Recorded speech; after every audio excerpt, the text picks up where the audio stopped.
continue, though, with our focus on hijackings. On the other hand, Johannesburg has numerous hotspots. Heidi Giokos is speaking to role players about what's being done to combat carjackings. Heidi, good morning to you, colleague. And that's the question, right? Motorists want to know what can be done. Is law enforcement doing enough to ensure that you and I are safe on the road? Yes, certainly. I think it's a big crisis, especially here in Gauteng, with a number of hotspots that have, of course, been identified. And it's not just necessarily car theft or carjacking that's a massive problem, but it's also hijacking. So when individuals are indeed in their vehicles and these hijackings take place. But I want us to get some perspective from Gauteng police spokesperson, Brigadier Brenda Muridili. Thank you so much for your time, Brigadier. I hope you can hear me. Let's just get into the actual statistics around hijacking and carjacking in the province of Gauteng. How serious is the situation? Hi, Heidi. Good morning, and good morning to your viewers of eNCA. Yes, hijacking in the province has become a serious concern for the management of Gauteng. We have been experiencing a steady spikes in hijackings in the province, which are mostly the contributing factor to the rise in our kidnapping cases.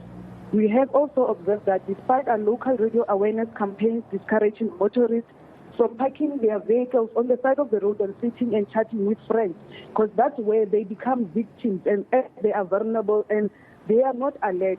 The other trend is motorists are targeted when they are approaching their driveways. And we've also advised motorists during our awareness campaigns that when you are going home at an hour, late hours, and you are not sure what you will find on the road, you must be vigilant and be aware of your surroundings and at least have someone, a loved one, waiting for you when you get to the gate. But we have seen such an increase, Heidi, as I alluded earlier, that it's mostly our hijackings are a high contributing factor to the kidnappings that we see.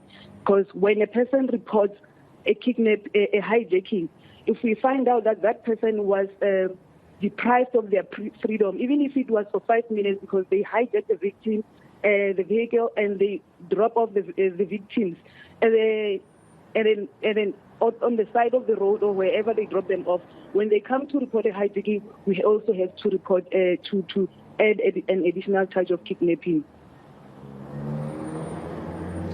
Brigadier, are you able to give us any statistics in comparison to perhaps hijackings last year in the province in comparison to this year? And I ask that in the context of the fact that there was, of course, a massive decrease during the COVID-19 pandemic because of less movement of people. But it seems as though there's a huge increase, a sharp increase. Do you have those statistics? Are you able to tell us what the increase looks like compared to last year? Heidi, I do not have the exact numbers, but I know that there was an increase.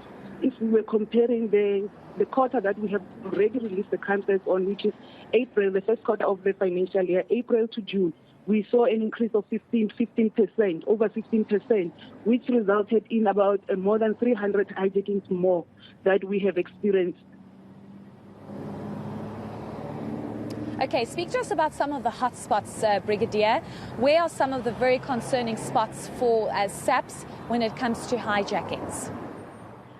For that quarter, as we did our crime stats analysis, what we observed was that Gauteng, Johannesburg district, was our top hotspot with regards to that because they feature on the national top 30 hijacking stations.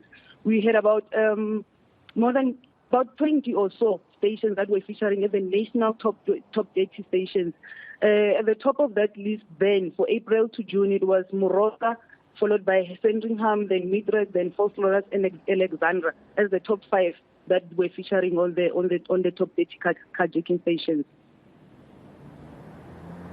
That's very concerning. Just lastly, Brigadier, I want to ask you whether or not you, as the South African Police Service, are picking up if hijackings are becoming a lot more violent. So in terms of perhaps just a car being stolen, are we seeing a lot more violence taking place? So the actual motorist and the people in the vehicle being attacked or murdered or, dropped off on the side of the road, but also being assaulted. Are you seeing that? Are you picking that trend up when it comes to hijackings? It's not necessarily that, Heidi. Like I said, hijacking is one of our trio crimes. So it is aggravated robbery. So it is committed with the use of a firearm or a dangerous weapon. So what we have seen in Gauteng is that, like I said, that most people, they are hijacked for their vehicles. And then during that period, because we have put measures in place to ensure that we combat and prevent this hijacking, we ensure that we deploy our highway patrols, flying squad units on our highways as well as our byways.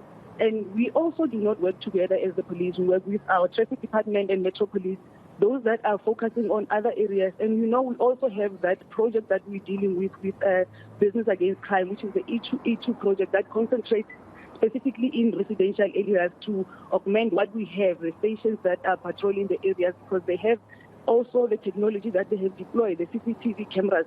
So we work together with those people.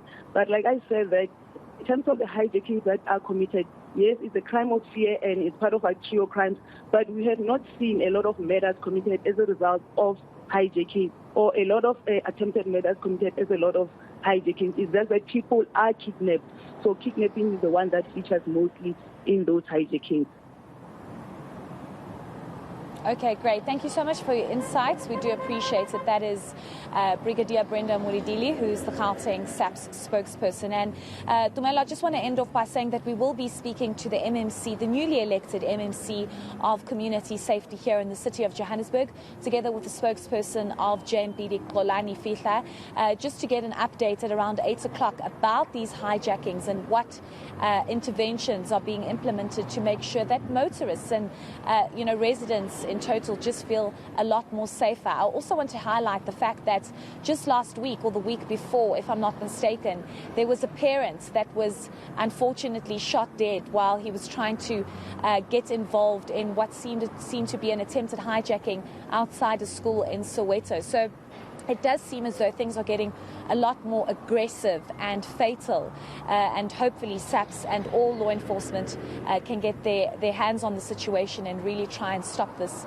from happening in future. Absolutely. And a good point you make around community safety, Heidi, because what does that say to those who do witness these carjackings and hijackings, especially at the back of that parent, Eugene Chiriro, unfortunately losing his life? Do we sit back and watch, or do we try and intervene and help? But of course, hopefully we'll get some answers from the MEC when you do get a chance to speak to the MEC. Thank you so much to Heidi Giokos for this update.